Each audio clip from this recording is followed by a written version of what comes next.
Hey, good morning, sewing friends. So today I want to talk about color palettes and how you plan your wardrobe for the next season and what you incorporate. And as you know, I like to keep it simple here at Sew Paradise, so I'm going to be pulling something out of my closet and I'm going to be making a couple of things to go with it. So one of the things I have in my wardrobe are these lovely cream wide leg pants. This is the Christine Johnson Perfect Pant. It's got a yoga waistband up here. It's got some nice princess seaming, these really nice deep pockets. They're very flattering. So I've pulled this out and I want to make a couple things for fall that I think are going to go well with this, that lend themselves to fall in terms of a color palette. But don't limit yourself to fall colors. Wear colors that look good on you and build palettes that mean something to you. I'll talk about my palettes in a minute. So this is one of the fabrics I bought recently. I showed it to you. This is from Sew Batik. And this is an orangey, peachy, corally batik knit fabric.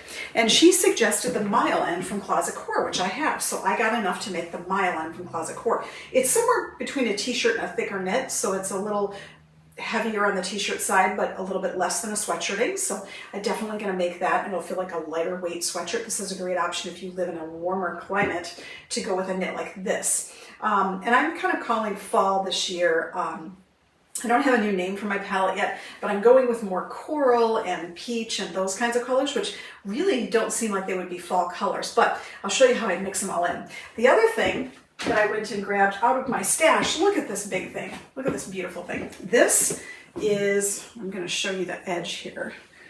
This is gridded fleece. This is a Malden Mills Polartex, so it's fuzzy on the inside and gridded on the outside. And I have been wanting to make a cape or capelet for the new season this year. And I think pulling this out of my stash, it's been down there at least 10 years. Pulling this out of my stash is a really terrific idea. I've got a lot of it. It's very cozy and warm. It feels like a blanket. So a couple of the patterns that I have in mind for this that I might be looking at are the brand new one that I got, the new look re-released one that Mimi G made famous. With the high neck, the button front, and then the little slits in the front that you stick your arms out of. That's one of them, but I also have this big rectangular cape with like dramatic, floofiness on the bottom here, like wave of fabric from Rebecca Page. And I don't know if she's still designing sewing patterns or not, but I think they're still on her website. But I found it when I was looking through my digital patterns. I had totally forgotten that I had it. And that's one of the things that we need to talk about, a stash, but that's not for this video. So those two things added to my current wardrobe really are going to extend it. And you notice I'm wearing garments right now that would lend themselves to this. So for example, if I'm going to be wearing the mile end sweatshirt, I can wear it with these pants here, but I've also got this cape that I can wear over the top of the same shirt that I have. Now, when I build color palettes, I tend to build them in what I'll call inspiration models. So, for example, last year, 2 years ago, we went on a fall break to Florida over Thanksgiving weekend. And I was really inspired by the colors of the beach. And I'll put up my winter beach colors here. But, I went to a surf store, those big surf stores that they have down there in Cocoa Beach. And I was inspired by all of the warmth and softness of the colors. But what they really did was they spoke to me from a place of what I was seeing around the beach. So it was cream, and it was like a warm sandy gray.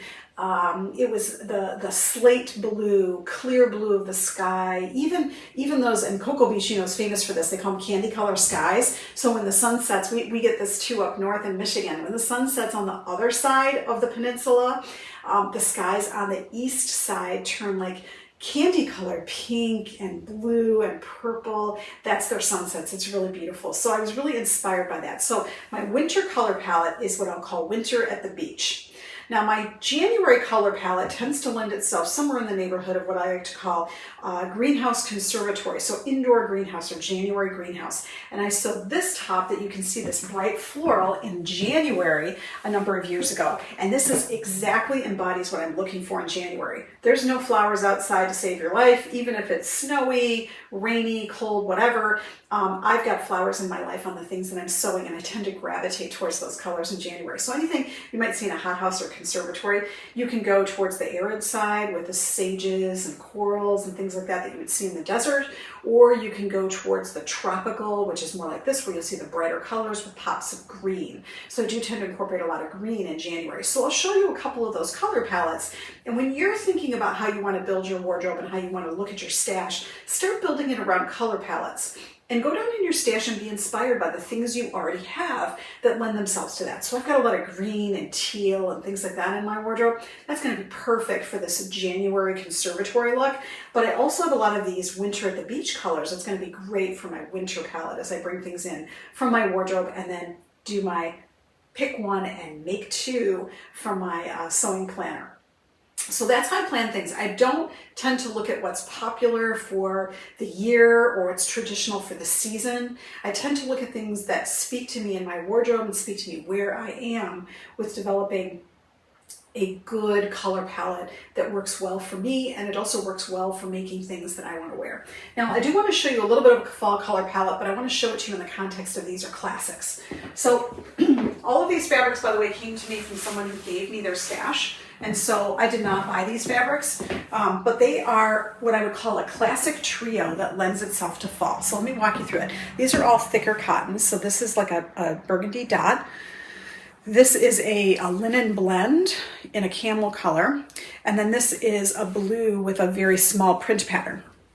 So all of these fabrics together scream fall, don't they? But they're all classics. So you've got burgundy, you've got camel, and you've got navy. So hey, pair these with white and you really bring a pop of fresh color for summer or spring. But also you can really tone these down for fall and winter by wearing this palette together. Even this linen, make a terrific pair of linen pants, color blocked top, that sort of thing. So you've got a lot of options, even in your traditional fall and winter colors, to not be so fall and wintry, to really just pick out things that are a classic that work in your wardrobe. So all of these were gifted to me by a friend in her stash. I've washed them, they're prepared. I don't know yet what I'm gonna make, but I've got them ready to go. So that's another option for you too when you're thinking about color palettes. Maybe you wanna go a little bit more classic and think about how you can put these things throughout the year.